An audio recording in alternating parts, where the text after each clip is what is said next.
Hello friends, book सुनो पर आप सभी का स्वागत है। आज हम बात करने वाले हैं how to be discipline by Sheldon. How book के बारे में। ठंडी सर्दियों की शाम थी। ऋतिक, जो कि दिल्ली के एक छोटे से फ्लैट में अकेला रहता था, अपनी जिंदगी से परेशान था। उसकी नौकरी बस ठीक ठाक चल रही थी, लेकिन अंदर से उसे लगता था कि वह अपनी जिंदगी में कुछ बड़ा नहीं कर रहा। अक्सर वह सोचता कि आखिर उसे चाहिए क्या। एक रात जब वह यूं ही बेड पर पड़ा मोबाइल स्क्रॉल कर रहा था, उसकी नजर एक बुक रिव्यू पर पड़ी। किताब का नाम था हाउ टू बी डिसिप्लिन और लेखक का नाम था शेल्डन हाउ। क्या फालतू टॉपिक है, उसने खुद से कहा। लेकिन अंदर कहीं उसे लगा कि शायद यही वह किताब है जिसकी उसे जरूरत है। उसने तुरंत किताब ऑनलाइन ऑर्डर कर दी। 3 दिन बाद किताब उसके हाथ में थी। रतिक ने सोचा, चलो देख ही लेते हैं, आखिर यह बुक इतनी पॉपुलर क्यों है। वो बुक लेकर अपने बालकनी में चला गया। ठंडी हवा चल रही थी और चाय का कप उसकी टेबल पर रखा था। उसने बुक खोली और पहला चैप्टर पढ़ना शुरू किया। पहले चैप्टर का नाम था सेट क्लियर गोल्स। किताब पढ़ते ही ऋतिक को ऐसा लगा जैसे कोई उसे आईना दिखा रहा हो। उसमें लिखा था, स्पष्ट और प्राप्त करने योग्य लक्ष्य स्थापित करना अनुशासन का मूलभूत है। Goals provide direction and motivation, making it easier to stay focus and measure progress. Hrithik को समझ नहीं आया कि यह इतनी सिंपल सी बात उसे अब तक समझ क्यों नहीं आई थी। वह अक्सर बड़े बड़े सपने देखता था। एक दिन अपनी कंपनी शुरू करूंगा या डिजिटल मार्केटिंग में एक्सपर्ट बनूंगा, लेकिन कभी उसने अपने गोल्स को डिटेल में प्लान नहीं किया था। उसने किताब के अगले पैराग्राफ पर नजर डाली। वहां लिखा था, if you don't know where you are going you will never get there. इस एक लाइन ने उसे झक छोड़ दिया। सही बात है, उसने सोचा। मैं हमेशा यह सोचता हूं कि कुछ करना है, लेकिन करना क्या है यह पता ही नहीं होता। उसने किताब को बंद किया और बालकनी से उठकर अंदर चला गया। उसने अपने रूम का सबसे शांत कोना चुना और अपनी नोटबुक लेकर बैठ गया। उसने सोचा कि पहली बार अपनी लाइफ में वह कुछ क्लियर गोल्स बनाएगा। पहली लाइन उसने लिखी, एक अपनी फिटनेस पर ध्यान देना है। अगले 6 महीने में 10 किलो वजन कम करना है। 2 डिजिटल मार्केटिंग के 3 एडवांस कोर्स पूरे करने हैं। 3 हर महीने 5 नई किताबें पढ़नी है। लिखने के बाद उसने नोटबुक बंद की और एक अजीब सी राहत महसूस की। यह सब करना इतना आसान तो नहीं था, लेकिन पहली बार उसने अपने गोल्स को इतना साफ साफ लिखा था। अगले दिन जब वह सुबह उठा तो उसने अपनी लाइफ का पहला गोल शुरू करने की कोशिश की। उसने अलार्म 6 बजे लगाया था, लेकिन जब अलार्म बजा तो उसने तुरंत स्नूज बटन दबा दबा दिया। 5 मिनट और उसने खुद से कहा, वह 5 मिनट कब 1 घंटे में बदल गए उसे पता भी नहीं चला। जब उसकी आंख खुली तो उसने दीवार घड़ी की ओर देखा। 7:30 हो चुके थे। यार, आज भी नहीं हो पाया, उसने गुस्से में खुद से कहा। फिर उसे अपनी किताब की याद आई। उसने बुक निकाली और फिर से पहला पेज पढ़ा।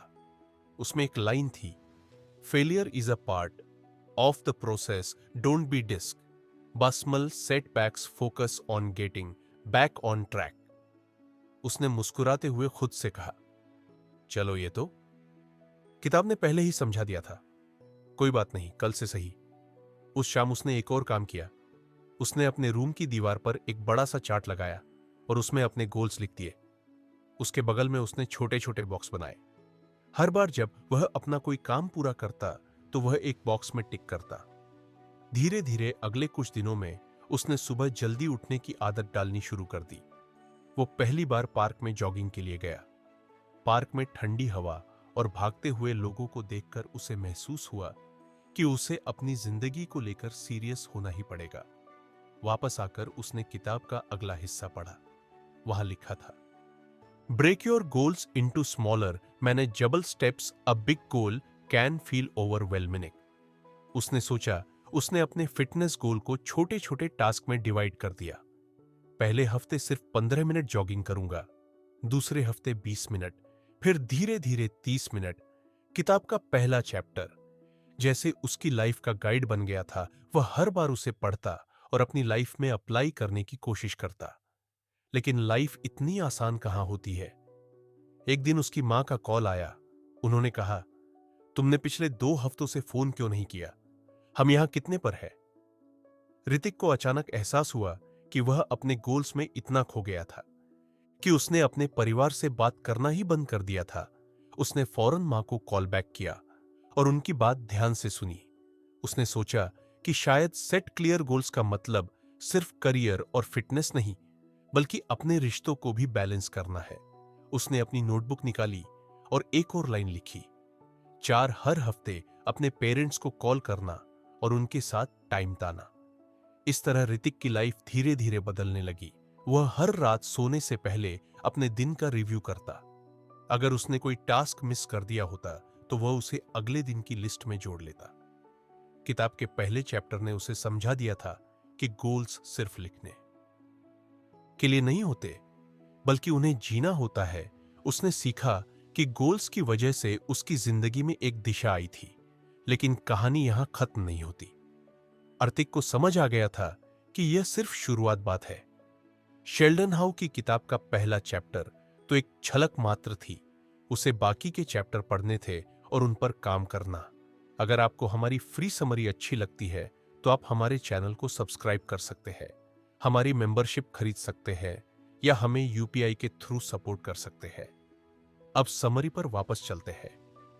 वह खुद से मुस्कुराकर बोला, अब देखो यह किताब मेरी जिंदगी कैसे बदलती है। आर्तिक ने अगले कुछ दिनों में अपने पहले गोल्स पर अच्छा खासा काम कर लिया था। उसे लगा कि अब उसकी लाइफ धीरे धीरे पटरी पर आ रही है। उसके दीवार वाले चार्ट पर कई बॉक्स टिक हो चुके थे और हर टिक उसे एक नई एनर्जी देता था। उसने सोचा कि अब वक्त आ गया है किताब का अगला चैप्टर पढ़ने का। रात के खाने के बाद वह अपने फ्लैट के छोटे से कोने में बैठा। सामने उसकी किताब रखी थी। उसने कपड़े की बुकमार्क हटाई और अगला पेज पलटा। दूसरा लेसन था, डेवलप अ रूटीन। पढ़ते ही उसे लगा कि यह तो वही चीज है जो हमेशा उसकी सबसे बड़ी कमजोरी रही है। उसकी लाइफ इतनी बेतरतीब थी कि कोई भी चीज कभी प्लान के हिसाब से नहीं होती। कभी वह रात को देर तक जागता, कभी सुबह लेट उठता। वीकेंड्स तो पूरी तरह से यूं ही निकल जाते थे। किताब में लिखा था, creating a consistent daily routine helps in building habits that reinforce discipline. A structured schedule minimizes distractions and promotes productivity by allocating specific times for tasks. आर्तिक ने किताब के हर शब्द को ध्यान से पढ़ा। उसे एहसास हुआ कि अगर वह सच में अपनी लाइफ में डिसिप्लिन लाना चाहता है तो उसे एक स्ट्रिक्ट रूटीन अपनाना पड़ेगा। उसने खुद से कहा, रूटीन बनाने का मतलब यह नहीं कि लाइफ बोरिंग हो जाएगी। इसका मतलब है कि मैं अपने टाइम का सही इस्तेमाल करना सीखूं। उसने तुरंत अपनी नोटबुक उठाई और लिखा, मेरा परफेक्ट रूटीन: 1 सुबह 6 बजे उठना, 2 6 बजे से 7 बजे तक एक्सरसाइज, 7 बजे से 7 बजे तक ब्रेकफास्ट, 4 8 बजे से 12 बजे तक वर्क टाइम, 5 घंटे का लंच ब्रेक, 6 1 बजे से 5 बजे तक फिर से काम, 7वीं शाम को 1 घंटा खुद के लिए पढ़ाई, स्किल्स सीखने या रिफ्लेक्शन के लिए, 8वीं रात को 10 बजे तक सो जाना। रूटीन प्लान करना आसान था, लेकिन उसे फॉलो करना, वह ऋतिक को पता था कि यह सबसे मुश्किल पार्ट है। उसने सोचा, चलो कल से ट्राई करते हैं। अगली सुबह जब उसका अलार्म 6 बजे बजा तो उसे पहले दिन जैसा ही एहसास हुआ। उसने कुछ देर के लिए फिर से स्नूज बटन दबा दिया, लेकिन तभी उसे याद आया कि वह अब अपनी पुरानी आदतों पर नहीं लौट सकता। उसने झट से अलार्म बंद किया और बिस्तर से उठ खड़ा हुआ। उसने अपने फोन में टाइमर लगाया और अपने रूटीन के हिसाब से एक्सरसाइज शुरू की। शुरुआत में उसके शरीर को उठने में बड़ी मुश्किल हुई। उसे हर मिनट ऐसा लगा जैसे वह फिर से वापस सो जाए। लेकिन उसने किताब के उस हिस्से को याद किया जहां लिखा था, habits hard to build initially, लेकिन consistency makes them easy over time. पहले कुछ दिन उसके लिए बहुत स्ट्रगल वाले थे। कभी कभी वह ब्रेकफास्ट के टाइम पर बैठा यह सोचता कि क्या रूटीन बनाना सही फैसला था, लेकिन जैसे जैसे दिन बीतने लगे वह रूटीन का मजा लेने लगा। रूटीन का सबसे अच्छा असर उसकी प्रोडक्टिविटी पर हुआ। अब जब वह अपने काम पर बैठता तो उसका पूरा फोकस काम पर होता। उसे पता था कि उसने पहले से ही हर काम के लिए एक टाइम स्लॉट अलॉट किया है, इसलिए उसे सब कुछ ठीक से करने का टाइम मिलेगा। एक दिन ऑफिस में उसके मैनेजर ने उससे कहा, आर्थिक, तुमने पिछले हफ्ते जितना काम किया है वह शायद ही किसी ने किया होगा। तुम ठीक तो हो? ऋतिक ने मुस्कुराते हुए कहा, सर बस कुछ डिसिप्लिन। मैं आ रहा हूं शाम को। जब वह घर लौटा तो उसे एहसास हुआ कि रूटीन सिर्फ टाइम को मैनेज करने का तरीका नहीं है, यह लाइफ को बेहतर बनाने का जरिया भी है। उसने अपने खाली वक्त में नई किताबें पढ़नी शुरू की। वह हर दिन रात को सोने से पहले अपनी दिनचर्या का रिव्यू करता। लेकिन लाइफ इतनी सीधी नहीं थी। एक रविवार को उसके दोस्त राहुल का फोन आया, भाई आज मूवी देखने चल रहे हो? आर्थिक को कुछ कंफ्यूजन हुआ। मूवी का मतलब था कि उसका शाम का पढ़ाई का टाइम मिस हो जाएगा। लेकिन फिर उसने सोचा, रूटीन का मतलब यह नहीं कि मैं अपनी लाइफ को एंजॉय करना छोड़ दूं। कभी कभी ब्रेक लेना भी जरूरी है। उसने खुद से एक नई बात सीखी। रूटीन का मतलब स्ट्रिक्ट रूल्स नहीं बल्कि बैलेंस है। अगले कुछ दिनों में उसने अपने रूटीन को और फ्लेक्सिबल बनाया। उसने अपने शेड्यूल में फ्री टाइम के स्लॉट भी जोड़े। यह वह वक्त था जब वह कुछ भी कर सकता था, फैमिली से बात, दोस्तों के साथ घूमना या सिर्फ आराम करना। किताब में एक और इंटरेस्टिंग लाइन थी, a resident can sometimes feel like a burden allows him flexible to अमेट ऑन एक्सपेक्टेड इवेंट्स। उसने महसूस किया कि रूटीन ने उसे एक बेहतर इंसान बना दिया है। उसकी लाइफ में अब एक स्ट्रक्चर था पहले, जहां वह हर काम लास्ट मिनट तक लाता था। अब वह समय पर अपने टास्क पूरे कर लेता था। लेकिन कहानी यहां खत्म नहीं होती। आर्थिक को एहसास हुआ कि रूटीन बनाने से उसका सफर शुरू हुआ है, लेकिन अभी उसे अपनी आदतों को और गहराई तक ले जाना है। किताब में अभी और लेसन्स बाकी थे। उसने खुद से वादा किया कि वह हर लेसन को पढ़ेगा, समझेगा और अपनी जिंदगी में उतारे। और इसी उम्मीद के साथ उसने अगले चैप्टर पर जाने के लिए किताब को धीरे से बंद कर दिया। कुछ हफ्ते बीत चुके थे और ऋतिक अपनी रूटीन को लेकर काफी सहज महसूस करने लगा था। अब सुबह जल्दी उठना, वर्कआउट करना और दिन को प्रोडक्टिव तरीके से बिताना उसकी आदत में शामिल हो चुका था। लेकिन जिंदगी हमेशा सरल रास्ते पर नहीं चलती। एक दिन ऑफिस के बाद वह थक कर घर आया और उसने सोचा कि कुछ आराम किया जाए। उसने टीवी चालू किया और सीरियल देखते देखते अनजाने में 3 घंटे बर्बाद कर दिए। जब रात को उसने दीवार पर लगे अपने चार्ट को देखा तो वह शर्मिंदगी महसूस कर उसने खुद से कहा, यार इतना अच्छा चल रहा था सब कुछ, और आज फिर से वही पुरानी आदतों पर लौट आया। उसी रात उसने किताब निकाली और अगले चैप्टर पर पहुंच गया। तीसरे लेसन का नाम था एम्ब्रेस सेल्फ कंट्रोल।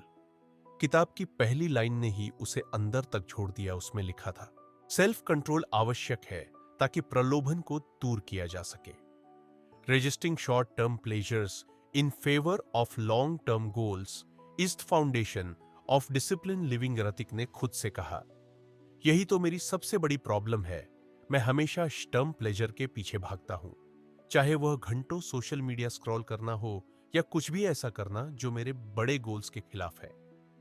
किताब में एक और इंटरेस्टिंग बात लिखी थी, distractions are everywhere and they often disguise themselves harmless breaks but every small temptation adds up to derail your progress. Hrithik ने अगले ही दिन से अपने अंदर सेल्फ कंट्रोल लाने की ठान ली। उसने सबसे पहले अपने सबसे बड़े डिस्ट्रक्शन की पहचान जान की, उसका मोबाइल। उसने अपने फोन से सारी अनावश्यक एप्स डिलीट कर दी और स्क्रीन टाइम लिमिट सेट कर दी। उसने तय किया कि वह दिन में सिर्फ एक बार सोशल मीडिया चेक करेगा, वह भी सिर्फ 15 मिनट के लिए। पहले दिन यह करना उसके लिए बहुत मुश्किल था। कई बार उसका मन हुआ कि वह फोन उठाकर यह लाइन उसके लिए गाइड की तरह बन गई। उसने महसूस किया कि सेल्फ कंट्रोल लाने का मतलब यह नहीं है कि वह हर चीज से खुद को दूर कर ले। इसका मतलब यह है कि वह अपनी प्रायोरिटी को समझे और जो उसके गोल्स के खिलाफ है उसे ना कहना सीखे। कुछ दिन बाद एक और चुनौती उसके सामने आई। शनिवार की शाम उसके दोस्त उसे कॉल करके पार्टी के लिए बुला रहे थे। वह जानता था कि अगर वह गया तो पूरी रात पार्टी में निकल जाएगी और अगले दिन सुबह उठकर वर्कआउट करने का कोई चांस नहीं रहेगा। उसने खुद से सवाल किया, क्या मुझे जाना चाहिए या मुझे अपने लॉन्ग टर्म गोल्स पर फोकस करना चाहिए? किताब की एक और लाइन उसे याद आई, हर बार जब आप एक तमन्ना का विरोध करते हैं तो आप एक कदम और करीब आते हैं बनने के लिए जिस व्यक्ति को आप बनना चाहते हैं। ऋतिक ने आखिरकार पार्टी में ना जाने का फैसला किया। उसने दोस्तों से माफी मांगी और उन्हें समझाया कि वह इस वक्त अपनी लाइफ पर काम कर रहा है। हालांकि यह करना उसके लिए आसान नहीं था। मन में कहीं उसे यह भी लगा कि शायद दोस्त उसे अब बोरिंग कहेंगे, लेकिन अगले दिन सुबह जब वह समय पर उठा और अपनी दिनचर्या फॉलो की तो उसे अपनी इस जीत पर गर्व महसूस हुआ।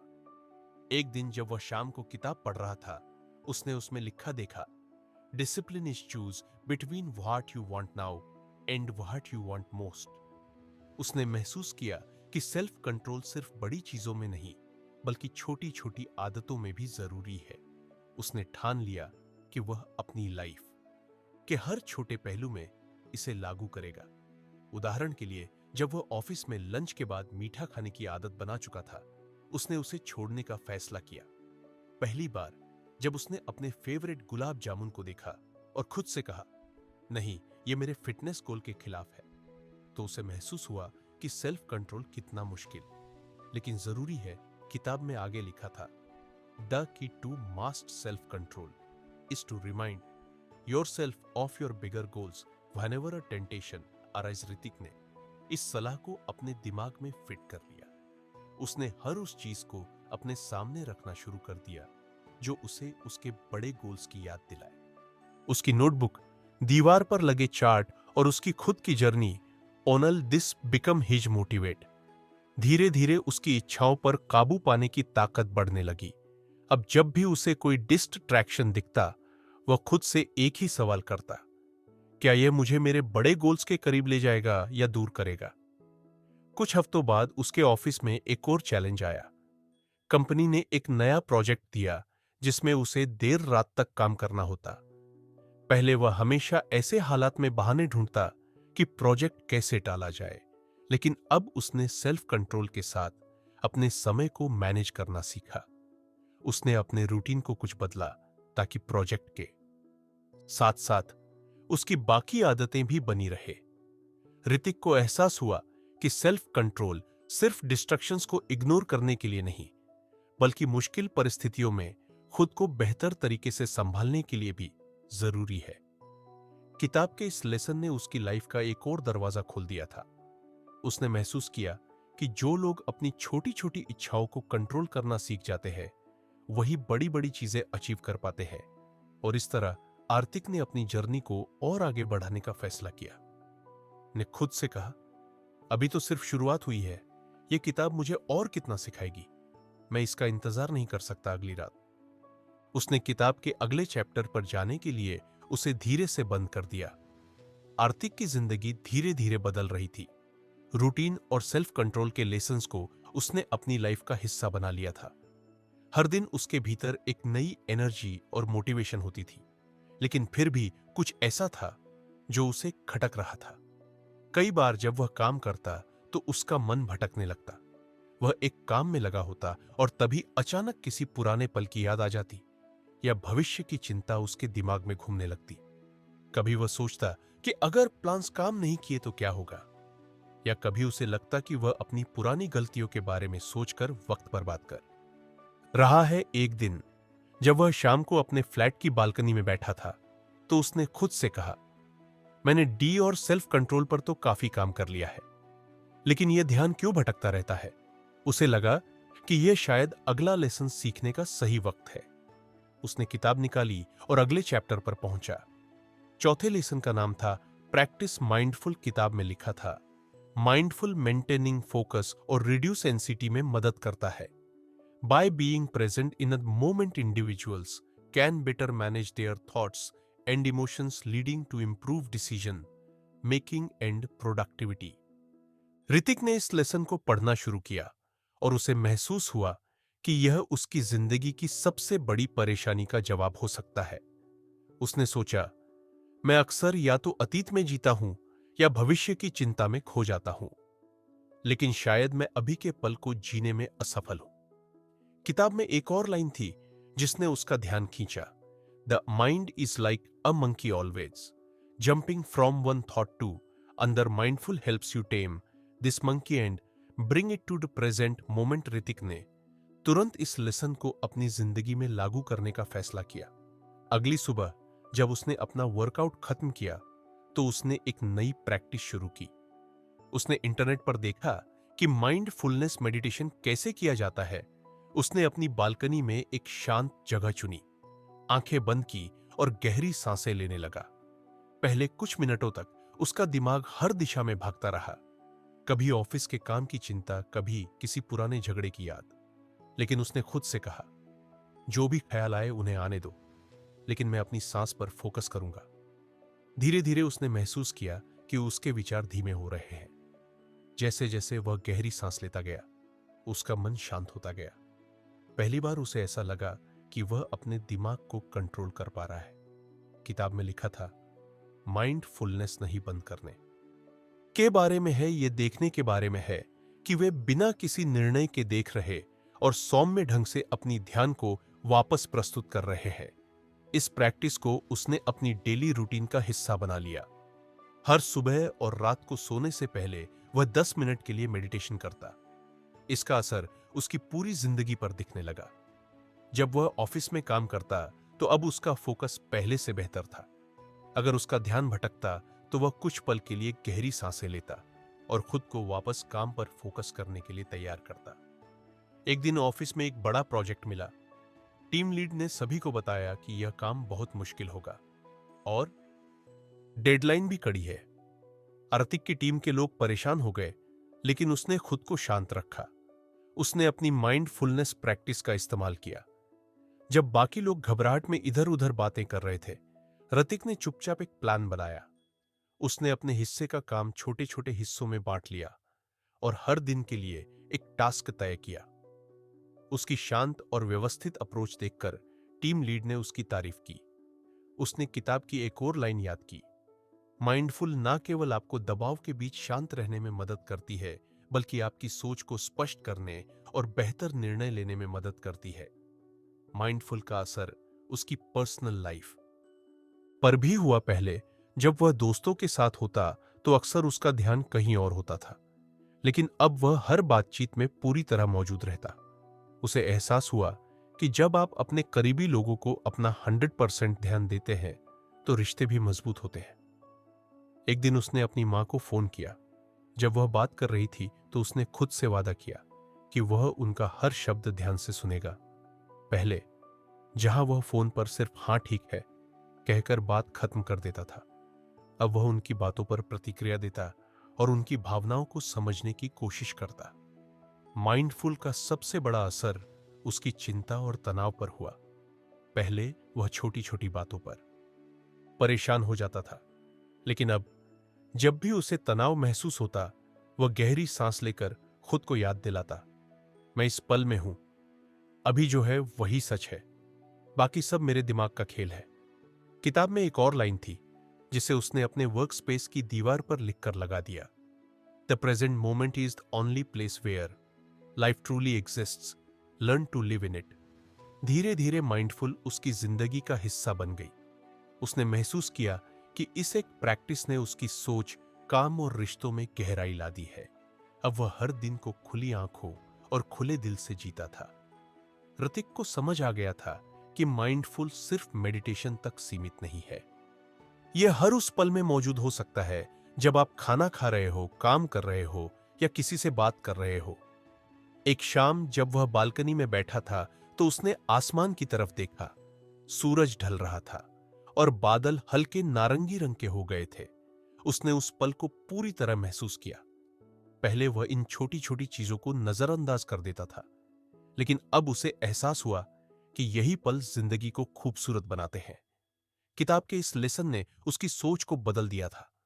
उसने खुद से कहा, अगर मैं हर पल को ध्यान से जीना सीख जाऊं तो शायद जिंदगी की हर चुनौती आसान हो जाएगी। और इसी वादे के साथ उसने किताब को अगले चैप्टर के लिए बंद कर दिया। ऋतिक की लाइफ धीरे धीरे ट्रैक पर आ रही थी। माइंडफुल सेल्फ कंट्रोल और रूटीन की मदद से वह पहले से कहीं ज्यादा प्रोडक्टिव और शांत महसूस करने लगा था। लेकिन लाइफ हर वक्त एक जैसी नहीं रहती। कभी कभी सब कुछ सही करने यह उसकी पहली बड़ी जिम्मेदारी थी। उसने पूरी प्लानिंग कर रखी थी। हर छोटी डिटेल पर ध्यान दिया, अपने टीम मेंबर्स के साथ डिस्कशन किया और तय समय पर काम खत्म करने का पूरा भरोसा था। लेकिन जैसे जैसे डेडलाइन करीब आई, चीजें बिगड़ने लगी। टीम के कुछ लोग अपनी डेडलाइन मिस करने लगे और ऋतिक का खुद का काम भी पीछे छूटने लगा। उसने जितनी मेहनत की उससे कई गुना ज्यादा दबाव महसूस किया। डेडलाइन के दिन प्रोजेक्ट अधूरा ही रह गया। उसके मैनेजर ने उसे अपने केबिन में बुलाया और नाराजगी जताई। ऋतिक को खुद पर बहुत गुस्सा आया। उसने सोचा, मैंने इतनी मेहनत की फिर भी असफल हो गया। शायद मैं इस काम के लिए बना ही नहीं हूं। उस शाम वह आकर बालकनी में बैठा। ऐसा लग रहा था जैसे सारी मेहनत बेकार हो गई हो। उसने किताब को उठाया और अगले चैप्टर पर गया। 5वें लेसन का नाम था लर्न फ्रॉम फेलर्स। पहली ही लाइन ने हर्तिक को सोचने पर मजबूर कर दिया। Failure is not the end, it's a stepping stone to success, discipline, इवॉल्व, learning from setbacks rather than being discouraged by them. किताब आगे कहती थी, हर असफलता एक सबक ले जाती है।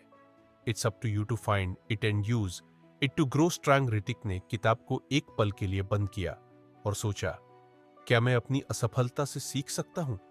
क्या यह वाकई एक मौका है खुद को बेहतर बनाने का? अगले कुछ दिनों तक उसने अपने प्रोजेक्ट पर ध्यान से रिव्यू किया। उसने सोचा कि क्या क्या गलत हुआ था। उसने पाया कि उसने कुछ छोटी छोटी गलतियों पर ध्यान नहीं दिया था।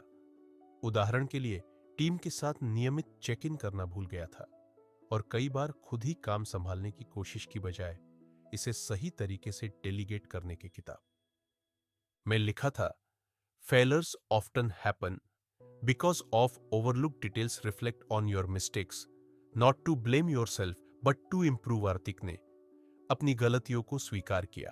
उसने खुद से वादा किया कि अगली बार वह बेहतर तरीके से तैयारी करेगा। लेकिन साथ ही उसने खुद को याद दिलाया कि एक प्रोजेक्ट में फेल होना उसकी पूरी काबिलियत पर सवाल नहीं उठाता।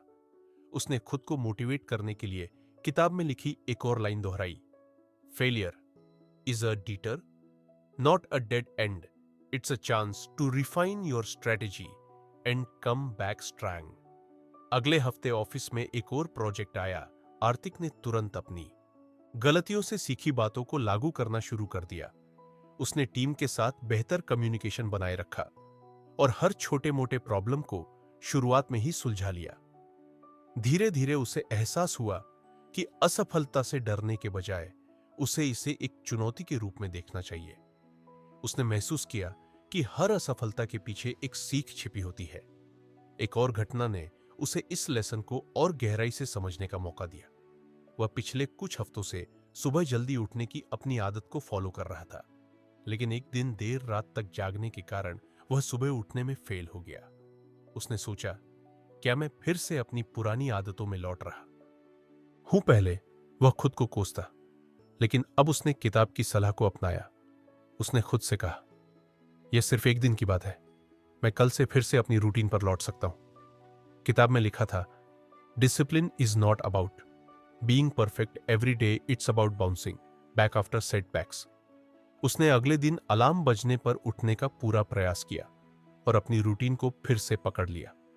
ऋतिक ने महसूस किया कि असफलता से निपटने का सबसे अच्छा तरीका है उसे स्वीकार कर उससे सीखना और आगे बढ़ना।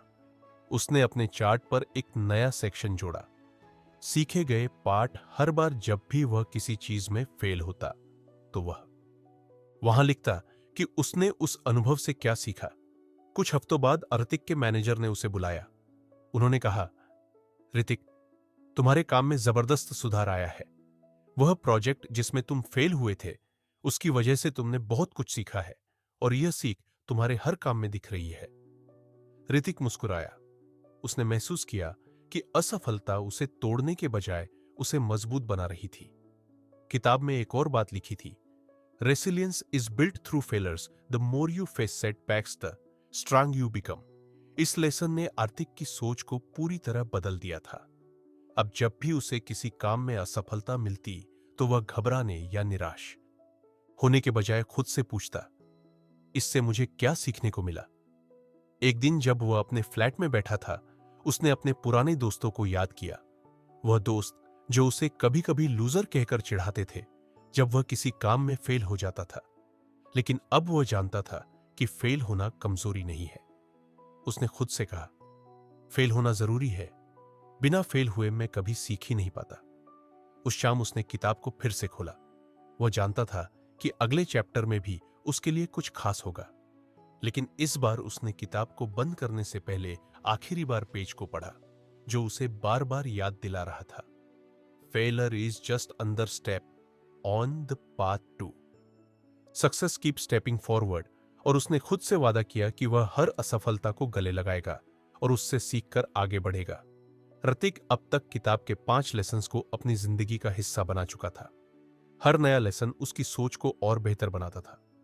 उसने खुद को बहुत बदलते हुए देखा था। पहले जो आदमी हर छोटी असफलता पर खुद को दोषी ठहरा था, वह अब खुद को सिखा चुका था कि गिरना जरूरी है और गिरकर उठना उससे भी ज्यादा। लेकिन अभी उसकी यात्रा पूरी नहीं हुई थी। किताब के आखिरी चैप्टर ने उसकी उत्सुकता को बढ़ा दिया। उसने किताब को फिर से खोला और यह वह शब्द था जो उसकी लाइफ में अब तक सबसे ज्यादा मायने रखता था। उसने महसूस किया कि उसके सारे प्रयास, चाहे वह अपने गोल सेट करना हो, रूटीन बनाना हो, माइंडफुल अपनाना हो या सफलताओं से सीखना हो, सब कुछ तभी काम करता है जब वह लगातार बना रहे। किताब में लिखा था कि एक बार के प्रयास से कुछ नहीं बदलता। असली बदलाव तब आता है जब हम हर दिन छोटे छोटे कदम उठाते हैं और उन्हें निरंतर करते रहते हैं। ऋतिक ने सोचा कि कंसिस्टेंसी यानी निरंतरता उसके लिए सबसे मुश्किल रही है। कई बार वह एक दिन मेहनत करता और अगले दिन हार मान लेता। कई बार प्लान बनाता, लेकिन उसे फॉलो नहीं कर पाता। उसे समझ आया कि शायद यही कारण था कि उसके कई सपने अधूरे रह गए थे। किताब में लिखा था, motivation gets you started but consistency keeps you going even on days when you don't feel like it showing up matters the most. Hrithik ने गहरी सांस ली।